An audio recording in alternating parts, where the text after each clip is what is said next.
우리는 지난 시간의 말씀을 통해서요, 오병이어의 표적과 같은 하나님의 역사하심을 바라보는 올바른 자세와 태도에 대하여 잠시 살펴보았습니다. 과학적 법칙 그리고 인간의 이성으로 생각해 볼 때 결코 믿기가 힘든 하나님의 행하신 수많은 표적들이 셀 수 없이 성경에 많이 있죠. 그 중에서 복음서에서 가장 중요하게 다루고 있는 표적 중에 하나가 바로 오병이어의 표적이었습니다. 그러나 그 중에서도 하나님이 행하신 가장 강력한 표적은 바로 무에서 유를 만드신 하나님의 창조의 역사인 것이죠. 태초에 하나님이 천지를 창조하시니라. 그리고 이와 닮은 예수님의 특별한 표적 중에 하나가 바로 오병이어의 표적인 것입니다.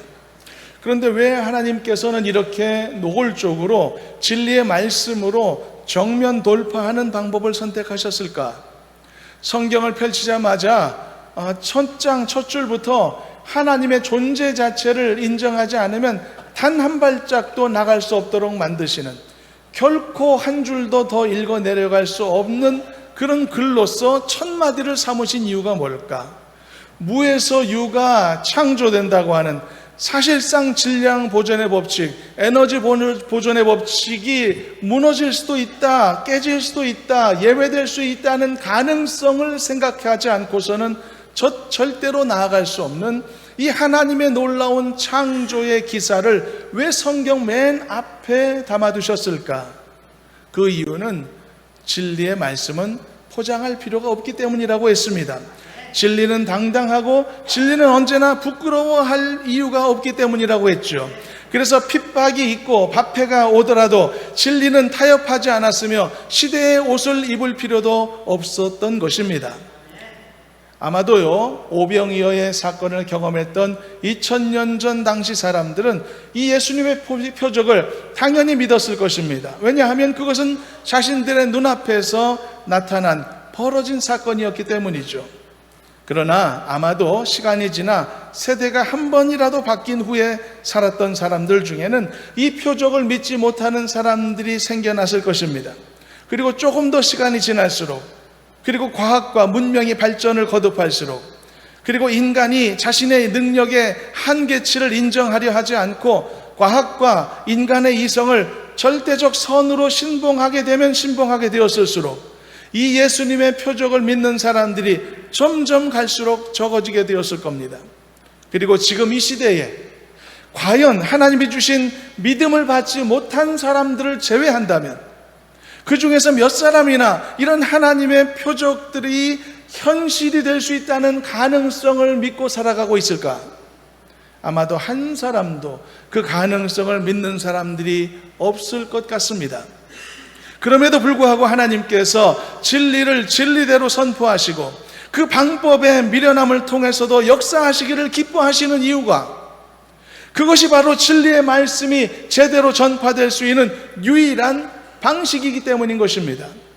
그래서 우리는 이 부분에 대한 사도 바울의 경험적 고백을 지난 시간에 고린도전서 말씀을 통해 잠깐 살펴봤죠. 당시 헬라 시대의 최고의 철학 속에 살던 사람들, 그 시대의 지혜자들에게도 사도 바울은 복음을 전해야만 했었죠. 그 복음을 전하면서 그럼에도 불구하고 그 복음을 듣고서 그것에 반응해온 수많은 다양한 사람들을 경험하고 체험하면서 바울이 깊이 깨달았던 사실이 있었습니다.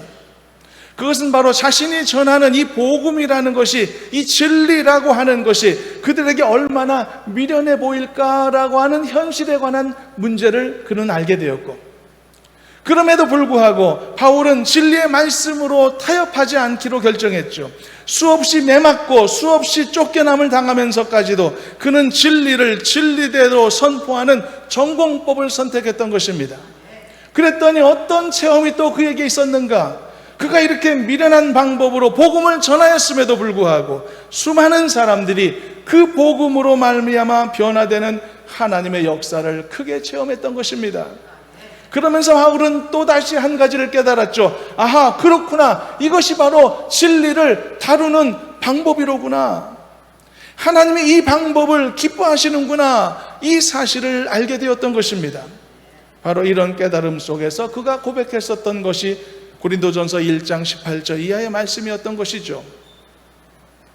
진리를 진리대로 전하는 이 전도의 미련한 방법을 통해서 지혜 있는 자의 지혜를 폐하시기를 기뻐하시는 하나님, 총명하다 생각하는 자들의 총명함을 어리석게 만드시는 하나님, 이 복음이 어떤 사람에게는 미련하게 보여지고 어떤 사람들에게는 멀리하고 싶고 거리끼게 여겨지게 되겠지만, 그러나 부르심을 받은 자들에게는 이 진리의 복음이 하나님의 능력이 되더라는 사실, 또한 하나님의 지혜가 되더라고 하는 이 놀라운 사실, 이것은 사도 바울이 자신이 체험한 개인적인 드라마틱한 회심의 체험을 통해서도 경험하게 되었지만, 자신이 그 이후로 걸어왔던 수십 년간의 전도 사역의 체험을 통해 경험하게 되었던 살아있는 증언이었던 것입니다. 그러므로 사랑하는 여러분, 우리도 이 사도 바울의 체험과 이 체험에 관련되어 기록된 이 진리된 귀한 말씀을 통해서 우리도 그러한 믿음의 자세를 갖추는 은혜가 있기를 주님의 이름으로 축원합니다. 하나님의 말씀을 말씀대로 믿는 믿음이 있기를 바라고, 그 말씀대로 되어질 것을 인정하고 시인할 수 있는 담대한 선포가 있기를 바랍니다. 그리고 그 삶대로 선포대로 되어지는 능력을 경험하는 우리 모두가 되기를 간절히 소망합니다. 여기까지가 지난 시간의 말씀의 요약이었고요, 이제는 오병이어의 사건 자체를 좀 더 보시도록 하겠습니다. 그 내용은 이런 것이죠. 예수님을 따르던 수많은 무리들이 있었는데 그들은 끼니도 거른 채 예수님의 말씀을 듣고 싶어 예수님과 함께 있었습니다. 결국 그 많은 무리들이 시간이 지남에 따라 다 배고픈 지경에 이르게 되었죠. 그때 예수님이 어떤 한 작은 아이의 음식 보리떡 5개, 물고기 2마리로 5,000명이나 되는 장정들을 배불리 먹이셨고, 그 남은 음식이 12바구니가 되었다는 것이 이 이야기의 내용입니다. 이것은 참으로 놀라운 기적이기도 하지만, 또 본문을 보면 이것은 그 사건 자체에 커다란 의미가 담겨져 있는 표적이기도 하였다라고 하는 사실이 기록되어 있습니다. 참고로 14절을 한번 읽어보도록 하겠습니다. 본문 14절입니다. 합독합니다. 그 사람들이 예수께서 행하신 이 표적을 보고 말하되 이는 참으로 세상에 오실 그 선지자라 하더라. 성경에서는 예수님이 베푸신 이 기적을 뭐라고 불렀다고요? 표적이라고 불렀던 것입니다. 이 표적이라는 표현은 기적이라고 하는 표현과는 차원이 다릅니다. 기적은 단순히 미라클이라고 부릅니다. 그러나 표적은 미라큘러스 사인이라고 부릅니다. 기적은 미라클이지만 표적은 사인인 것입니다. 이 오병이어의 사건은 그래서 단순히 예수님이 행하신 기이한 일, 즉 기적의 의미만 있었던 것이 아니라 무언가를 드러내시고 나타내시고자 하시는 의도가 담긴 기적이라는 의미인 것이죠. 즉 그 사건 안에 예수님이 담아두신 메시지가 있는 기적이라는 뜻입니다. 바로 그런 의미를 지닌 것이 표적이라고 불리우는 성경의 많은 사건들인 것이죠. 그래서 사실 엄밀히 말하면 예수님이 행하신 모든 기적은 다 표적이라는 이름으로 바꾸어 부를 수도 얼마든지 있는 것입니다. 왜냐하면 예수님은 어떤 일도 아무런 이유 없이 행하시지는 않기 때문인 것이죠. 오늘 본문만 해도 앞에 2절 말씀을 보면 표적이라는 표현이 또 한 번 나오는데, 예수님이 많은 병자들을 고치셨던 모든 사건에 대해서도 그것을 표적이다라고 설명하고 있음을 볼 수 있습니다. 그렇다면 하나님께서 이 오병이어의 표적을 통해서 우리에게 전하시고자 하신 그 메시지는 무엇일까요? 그 엄청난 기적에 담아놓은 메시지, 표적이 되게 되는 그 메시지는 무엇일까요? 우리는 오늘 이 부분을 살펴보려고 하는데요, 이 표적에 담긴 메시지를 두 부류의 사람들의 것으로 나누어서 살펴보겠습니다. 첫째 부류는 세상 사람들을 향한 메시지이고요, 둘째 부류는 예수님의 제자들에 대한 것입니다. 첫 번째입니다. 이 오병이어의 표적은 세상 사람들을 향해서는 어떤 메시지를 던진 것일까? 그것은 여러분, 인간의 모든 소용과 필요의 공급처는 오직 하나님 한 분뿐이시다라고 하는 이 사실을 세상의 모든 자들에게 천명하는 중요한 메시지가 담겨 있는 것입니다. 이것은 단순히 음식만의 문제가 아닌 것입니다. 이 세상의 온갖 만물의 주인이 과연 누구인가를 알려주는 그런 말씀인 것입니다. 아직도 믿음을 얻지 못한 많은 사람들은 자신의 힘을 갖고 이 세상에서 살아보기 위해 몸부림을 치며 살아가고 있습니다. 물론 여러분, 최선을 다하고 또 부지런한 삶은 모든 사람들에게 모범이 되기도 하고요, 실제로 부지런한 사람들이 생활 속에 더 많은 기회를 얻는 것도 정당하고 또 좋은 결과를 받은 사례들도 많이 있기는 합니다만, 그래서 사당 오락이라는 그런 말도 생겨났던 거죠. 학생들이 4시간 자고 공부하면 붙지만 5시간 자고 공부하면 떨어진다, 그런 말 아닙니까? 열심히 노력할수록 성과가 있는 것은 당연하죠. 그러나 여러분, 이런 식으로 스스로의 노력과 그 노력의 성취로 인해 얻어지는 기쁨의 체험이, 그 경험이 반복되다 보면은 인간은 자기의 힘을 과신하는 오류에 빠지게 된단 말이죠. 그리고 내 삶의 자원과 모든 공급처가 어디로부터인지를 망각하는 잘못을 범하게 될 때가 많다는 것입니다. 많은 사람들이 잘 나갈 때 교만해지게 되고 부유할 때 망하게 되는 이유가 여기에 있는 것이죠. 사울왕 같은 사람도 한낱 청년이었을 때는 겸손한 사람이었지만 왕이 되어 잘 나갈 때 교만하다 망하지 않았습니까? 소돔성 같은 도시도 번성하고 부유했을 때 망하게 되지 않았습니까? 솔로몬 같은 지혜로운 사람도 평안하고 풍족할 때 시험에 들고 하나님이 주신 지혜를 버리지 않았습니까? 헤로드왕 같은 사람도 백성들이 자신을 높은 소리로 칭송할 때 그것에 도취되어 교만을 떨다가 죽게 되었던 것이 아닙니까? 바로 이런 종류의 사람들은 소위 세상에서의 성공과 또는 부요함으로 인해서 자신들의 양식과 부요함이 하나님으로부터 온다는 사실을 망각했던 것입니다. 그러나 그런 사람들만 있는 것은 아니죠. 정반대의 사람들도 많았습니다. 곤고함 중에 있었던 창세기의 야곱은 가장 낮아진 상태, 가진 것 없이 길가에 앉았던 그 상황에서 그는 그의 공급자 되시는 하나님이 계심을 알게 되었던 것이고, 동방의 의인이었던 욥이라는 사람도 모든 것을 다 가졌던 부유했던 시기가 아니라 모든 것을 다 잃어버린 시기가 되었을 때 주시는 이도 여호와시고 취하신 이도 여호와시라고 하는 이 놀라운 고백을 할 수 있었으며, 모든 양식의 근원이 하나님으로부터다라고 고백하게 되었던 것이 아니겠습니까? 우리가 이런 체험에 대해 무슨 말을 더 할 수 있겠습니까? 수많은 사람들의 수많은 사례가 있는 것이죠. 어떤 이들은 가난하고 어떤 이들은 병들고 어떤 이들은 나약하고 어떤 이들은 근심 많은 상황이었을 때 오히려 하나님이 내 주권자가 되신다는 사실을 깊이 깨닫고 그리고 고백했던 일들이 얼마나 많습니까? 그 5,000명이나 되었던 사람들이 몇 끼를 굶었었는지 모르겠지만 아무것도 없었던 그 광야에서는 누구도 그 모든 사람들을 음식으로 배불릴 수 없다는 사실을 모두가 알고 있을 때, 그리고 혹시 이 수천 명이 넘는 사람들의 배를 어찌어찌 채울 수 있다라고 하더라도 그 순서가 나에게까지 올 수 있을까라고 하는 생각은 도저히 하지 못하고 있었을 때, 하나님께서는 이 오병이어의 놀라운 기적을 베풀어 주셔서 나를 배부르게 하여 주셨고 불가능을 가능케 하는 능력을 보여주셨던 것이죠. 그럼으로써 인생의 모든 필요와 소용을 채우시는 이가 과연 누구이신가, 그 정답을 그들에게 보여주신 것입니다. 그 많은 세상 사람들에게 분명하게 선포하셨던 것이죠. 바로 이것이 이 오병이어의 표적이 세상 사람들에게 던져주었던 첫 번째 메시지였던 것입니다. 그러므로 여러분, 우리도 이 메시지를 취해야 되지 않겠습니까? 사랑하는 여러분, 하나님이 만물의 주인이신 것을 믿으시기를 주님의 이름으로 축원합니다. 하나님은 모든 내 삶의 필요에 유일한 공급자가 되신다는 것 조금도 잊지 말고 고백하며 그 은혜 속에 살아가는 우리 모두가 되기를 간절히 소망합니다. 하나님이 떼어주시면 먹을 수 있는 것입니다. 하나님이 공급하시면 받을 수 있는 것입니다. 어느 누가 말이죠, 그 황량한 광야 한복판에서 나에게까지 먹을 음식의 차례가 돌아올 수 있으리라고 상상이나 할 수 있었겠습니까?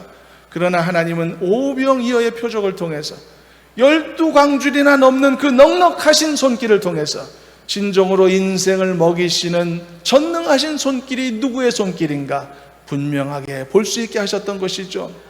그러므로 능하신 하나님의 손길을 더욱 의지하는 우리 모두가 되시기를 간절히 소망합니다. 아무리 절망 가운데 있더라도, 소망 없어 보이는 광야의 한복판 안에 놓여 있다고 하더라도, 수천 명의 사람들 안에 둘러싸여서 과연 저 많은 사람들 중에서 나에게까지도 기회가 올 수 있을까, 나에게도 차례가 올 수 있을까 의심과 유혹 가운데 혹시 있다라고 할지라도 진정한 양식의 공급자 되시는 하나님께서 나를 붙들고 계심을 기억하고 오병이어의 표적의 그 수천 명의 주인공들처럼 여러분들도 하나님이 베푸시는 기적으로서 고난과 역경을 이기고 승리의 길을 걸어가는 복된 성도 되시기를 주님의 이름으로 축원합니다.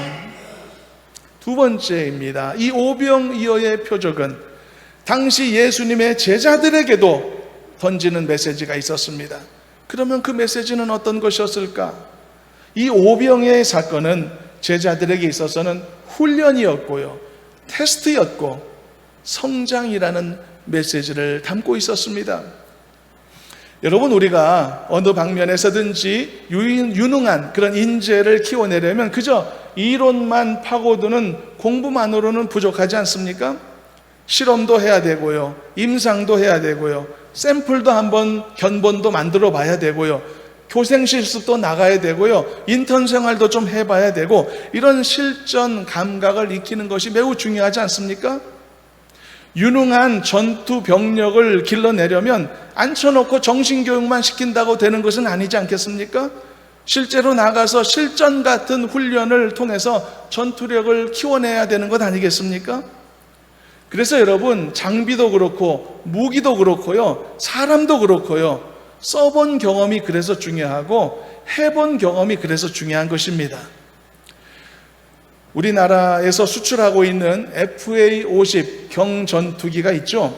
초기에는 동남아시아 몇 국가들에만 소량으로 수출하다가 요즘은 점점 더 많은 나라들의 관심을 받고 있다고 하는데요, 그 계기가 있었다고 합니다. 필리핀에 수출되었던 우리나라 전투기가 필리핀의 반군을 퇴치하는 과정에서 실전으로 사용되었었고 그 효과가 우수하다는 것이 실전에서 증명되는 사례가 있었다고 하죠.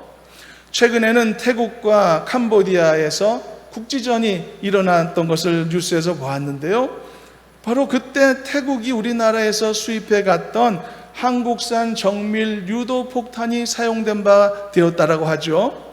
여러분, 전투기든지 또는 폭탄이든지 간에 그것들이 실전 경험을 갖는다는 것은 아주 매우 특별한 일이거든요. 실제로 전쟁이 일어나지 않으면 실전 경험을 쌓는 것은 불가능한 일이니까요. 그런데 우리나라의 유도 폭탄이 실전 경험을 투입됐는데 효과가 뛰어났다는 것이죠. 그래서 이 무기가 또 세계 여러 나라들로부터 관심과 주목을 받기 시작했다고 합니다. 사람을 살상하는 무기를 사례로 들어서 좀 그렇습니다만 그런 말씀을 하는 것입니다. 장비도 그렇고 무기도 그렇고 써본 경험이 그렇게 중요하다는 것이죠. 그래서 사람에게도 역시 경험이라고 하는 것이 정말 중요하다는 것입니다. 예수님은 제자들을 키우고 훈련하시는 과정 가운데 있으셨기 때문에 이 오병이어의 사건은 제자들 앞에서 펼쳐 보여주셨고 경험케 하신 사건이라서 제자들에게도 매우 중요한 현장 실습의 의미가 있었던 것이죠. 참고로 5절 6절 말씀을 보면 이 오병이어의 사건을 제자들에게 경험케 하셨던 예수님의 의도가 무엇인지 잘 드러나 있는데요, 한번 읽어보겠습니다. 본문 5절과 6절 말씀 함께 읽어봅니다. 예수께서 눈을 들어 큰 무리가 자기에게로 오는 것을 보시고 빌립에게 이르시되 우리가 어디서 떡을 사서 이 사람들을 먹이겠느냐 하시니 이렇게 말씀하심은 친히 어떻게 하실지를 아시고 빌립을 시험코자 하심이라. 시험이라고 나왔죠. 예수님은 일부러 제자들에게 이 문제를 던져주신 것입니다. 어떻게 하나 보자, 이렇게 테스트하셨다는 것이죠. 여기서의 예수님의 시험은 템프테이션의 시험이 아닙니다. 그것은 미혹한다는 것이지만 여기서 시험은 테스트의 의미의 시험인 것이죠. 일종의 훈련의 성격이라는 뜻입니다. 그렇다면 어떤 훈련의 의미가 제자들에게 있었을까? 이 이야기 속에는요, 12명의 제자들 중에서 2명의 제자들만 등장을 합니다. 그들의 이름은 빌립과 안드레인데요. 그래서 우리는 이 문제를 풀어가는 이 2명의 제자들의 모습을 볼 텐데, 그것을 통해서 우리는 우리 자신들의 모습도 투영해 볼 수가 있을 겁니다. 그리고 제자들이 어떤 과정들을 통해 예수님의 참된 제자로 성장해 나갔는지도 우리가 볼 수가 있을 겁니다. 일단 예수님은 제자들에게 현실의 문제와 직결되는 아주 풀기 힘든 과제를 던져주셨죠. 그것은 배고파서 음식을 필요로 하는 수천 명의 사람들, 그러나 그들을 먹일 수 있는 어떤 방법도 없는 난감한 현실에 대한 과제를 제자들에게 주셨습니다. 여러분, 우리도 이런 종류의 이 숙제를 받아든 경우가 있지 않습니까? 내 힘으로 해결할 수 없는 문제에 부딪히는 것이죠. 뭘 해야 될지 알기는 하겠는데 그것을 할 수 있는 방법이 없는 사례가 있는 것이죠. 그런 경우는 난감하지 않습니까? 때로는 뭘 해야 될지조차도 모르는 경우도 있을 것입니다. 오늘 찬양대 찬양에도 무엇을 할지 어디를 갈지 알 수 없습니다라는 고백의 찬송의 내용이 있었지 않습니까? 뭘 해야 될지도 모르는 고백, 그런 난감한 상황, 그것을 할 수 없는 무능한 상황, 그런 난감함도 있지만 때로는요, 뭘 해야 될지 명쾌하게 보입니다. 뭘 해야만 할지, 나에게 뭐가 필요한지 명확하게 알고는 있지만 중요한 것은 그것을 얻을 수 있는 방법과 능력이 나에게 없는 상황도 있는 것이죠. 그런 상황이 어쩌면 오히려 더 안타깝고 더 난감한 상황이 될 수도 있는 것입니다. 생쥐들도요, 고양이 목에 방울만 달면 모든 문제가 해결된다는 것을 잘 알고 있는 것이죠. 근데 문제가 있습니다. 과연 누가 그 일을 할 수 있느냐? 생쥐들 중에는 그 일을 할 수 있는 담력과 용기를 가진 존재가 없다는 것에 문제가 있는 것이죠. 이런 종류의 문제에 부딪혔을 때 여러분들은 어떤 식으로 반응해 오셨을까요? 어떤 사람은 이런 문제 자체를 맞닥뜨리는 것을 두려워하고 회피하기도 했을 것이고, 어떤 사람은 인간적인 방법으로 문제를 해결하기 위해 동분서주 의미 없는 노력을 기울이며 살았을 것이고, 어떤 사람은 결코 풀 수 없는 이 문제 앞에서 처음부터 낙담하고 좌절하고 자포자기하는 방식을 취했을지도 모릅니다. 여러분들은, 우리는 어떤 식으로 이런 문제를 풀어왔습니까? 이 제자들의 여러 모습을 통해 어쩌면 우리들의 모습을 볼 수 있을 수도 있을 것입니다. 빌립이라고 하는 제자는 이 문제 앞에서 어떻게 반응했을까?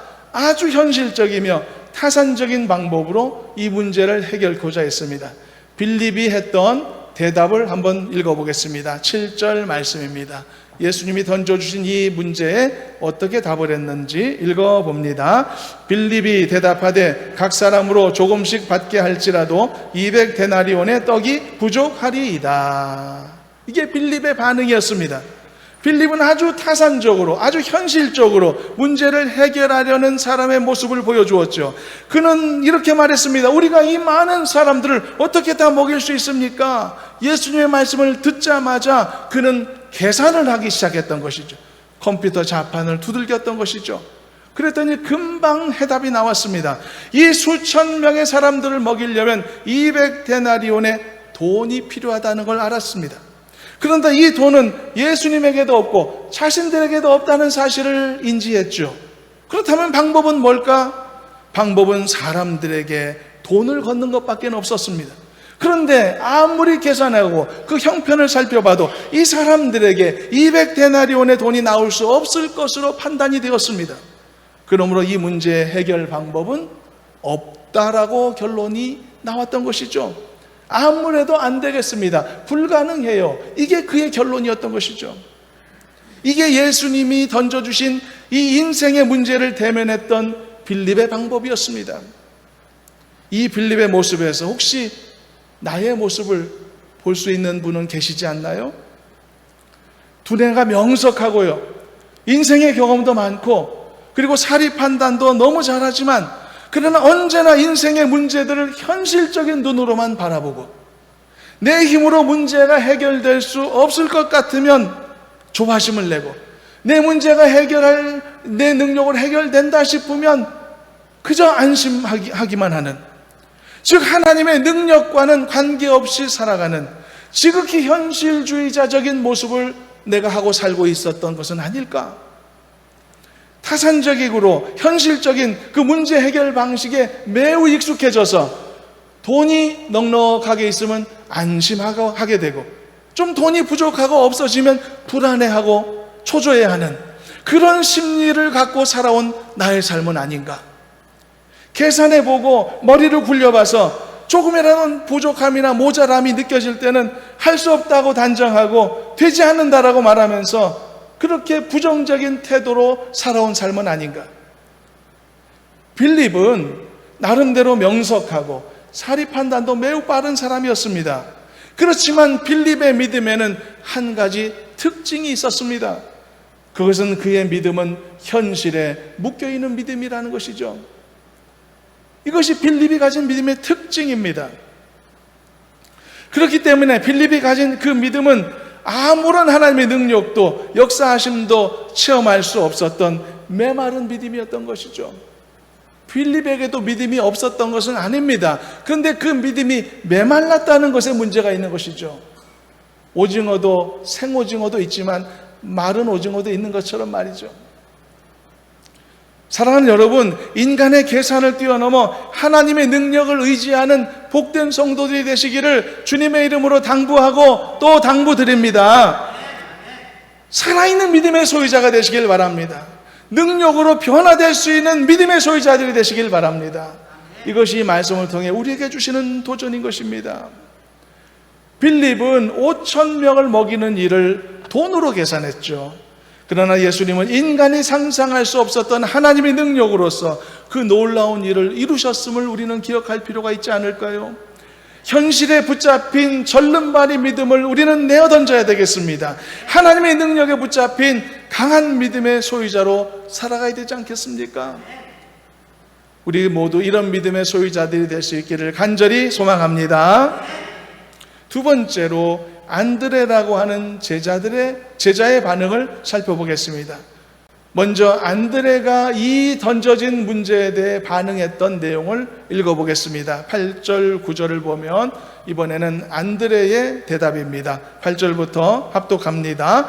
제자 중 하나 곧 시몬 베드로의 형제 안드레가 예수께 여짜오되 여기 한 아이가 있어 보리떡 5개와 물고기 2마리를 가지고 있나이다. 그러나 그것이 이 많은 사람에게 얼마나 되겠사옵나이까? 빌립과 안드레의 차이는 어디에 있는 것일까요? 안드레는 예수님께 보리떡 5개와 물고기 2마리를 가져온 장본인입니다. 그래도 그는 놀라운 오병이어의 기적을 이룰 수 있는 가장 중요한 첫 헌물을 가져온 사람인 셈이죠. 마중물을 제공한 사람이라고 할 수도 있겠죠. 그렇지만 그에게도 역시 부정적인 마음이 깊숙이 자리 잡고 있었다는 것을 우리는 말씀을 통해 볼 수 있는 것입니다. 예수님, 제가 보리떡 5개, 물고기 2마리 이렇게 가져오긴 했습니다. 그런데 이 적은 것으로 저 5,000명을 먹인다는 게 말이나 됩니까? 다 틀렸습니다. 안 되겠습니다. 이건 불가능합니다. 안드레는 예수님이 던지신 이 인생의 과제 앞에서 완전히 실족한 사람처럼 포기하고 말하고 있는 것이죠. 이 안드레의 모습 속에서도 혹시 나의 나약한 모습을 보고 계신 분은 계시지 않습니까? 빌립처럼 처음부터 포기하지는 않았습니다. 빌립처럼 아무 일도 하지는 않았습니다. 적어도 안드레처럼 나름대로 최선을 다하는 나름대로의 노력과 애쓰는 모습이 없지는 않았습니다. 그러나 거기까지입니다. 그게 전부입니다. 나름대로 열심히 살려고는 했지만 여전히 부정적인 생각이 가시지를 않습니다. 열심히 해보지만 그래도 안 될 거야 라고 하는 패배적인 생각이 내 안에 가득 차 있습니다. 교회 일도 그렇게 하고 세상 일도 그렇게 하고 맡은 바 일은 열심히 하긴 하지만 마음속에는 그래도 안 될 거야, 이런 인식이 있는 것이죠. 안드레의 그 모습 속에서 우리는 우리의 이런 나약했던 모습, 혹시 이런 나약한 모습을 보고 있지는 않은가? 물론 낙심도 되었겠죠. 먹일 사람은 5,000명이 넘는데 갖고 있는 것은 떡 5덩이밖에 없단 말이죠. 도무지 긍정적인 마인드를 가지려고 해도 가질 수가 없는 상황 아닙니까? 좀 비슷하기라도 해야 될 수 있겠다라고 하는 소망이라도 가지죠. 내 앞에 문제가 산더미처럼 큰데 내가 가진 능력은 너무나 초라한데 우리는 안드레와 같이 어쩔 수 없는 상황 속에서 이렇게 푸념할 수밖에 없었던 것은 아닌가. 그러나 여러분, 우리는 한 가지를 잊어서는 안 됩니다. 하나님은 인간의 알량한 생각과 그 판단에 제한을 받으시는 분이 아니라는 사실인 것이죠. 무에서 유를 창조하신 창조주 하나님이심을 기억해야 하지 않겠습니까? 지난 시간 말씀에도 다루었지만 우리는 예배하기에 앞서 가장 먼저 우리의 신앙 고백 속에 무엇을 담았습니까?